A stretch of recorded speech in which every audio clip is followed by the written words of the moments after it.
হর হর মহাদেব। মহাদেবের নাম নিয়ে প্রতি বছরের মতো এবারও চললাম তারকেশ্বর, সঙ্গে এই দুজন সহযাত্রী, আরো ৩-৪ জন যোগ দেবে পরে। আপাতত সকলকে শুভ মহাশিবরাত্রি। ইছাপুর স্টেশনে এসে হঠাৎ চোখ গেল এই ভদ্রলোকের দিকে। মানতেই হবে কাকার আছে দম। প্রতিটা সমস্যার জন্য একটা করে রেমেডি, যেখানে আংটি বেশি আঙ্গুল কম। আচ্ছা, এইসব কি মানুষের ভবিতব্যকে বদলে দিতে পারে, নাকি নিজের ভাগ্য নিজেই গড়ে মানুষকে পড়ে থাকতে হয় মাটি কামড়ে? চারিদিকের বিষণ্ণতা যখন সহ্যের বাইরে গিয়ে তোমার ভেতর বসাবে থাবা, মনে রেখো তোমার কাঁধে এক অদৃশ্য হাত রেখে সবসময় আছেন ভোলে বাবা। ব্যারাকপুর ২ পয়সার ঘাট পেরিয়ে স্টেশন লাগোয়া বাজার এড়িয়ে শেওড়াফুলি স্টেশনে পৌঁছে ট্রেনে চেপে বসলাম। অতঃপর ঘন্টাখানেক ট্রেনে সফর করে অবশেষে চলে এলাম তারকেশ্বর।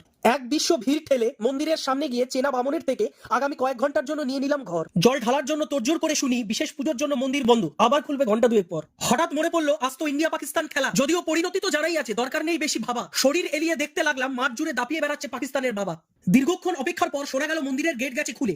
আমরাও প্রস্তুত হয়ে পড়লাম, হাতে ঘর তুলে। এই সময়টুকুর জন্য মোবাইল থাকবে ঘরে, আবার দেখা হবে জল ঢেলে আসার পরে। জল ঢালা কমপ্লিট, মেলায় ঘুরে বেড়াবো। এখন কিছুটা অবসর, পেট সেবা করতে হবে আগে সারাদিন উপোস করার পর। শিবরাত্রির ব্রতকথা পাঠ শেষে বাবার মাতার চরণামৃত গ্রহণ করব আগে। সারাদিনের ধৈর্যের পর এই প্রসাদ খেতে অদ্ভুত এক তৃপ্তি লাগে। বিশ্বাস করে বিশ্বাস করো তার ওপর, সর্বক্ষণ সর্বসময় শুধু তারই নাম। সে সব ঠিক করে রেখেছে, তাই তারই ওপর ছেড়ে রাখো সব আঞ্জাম।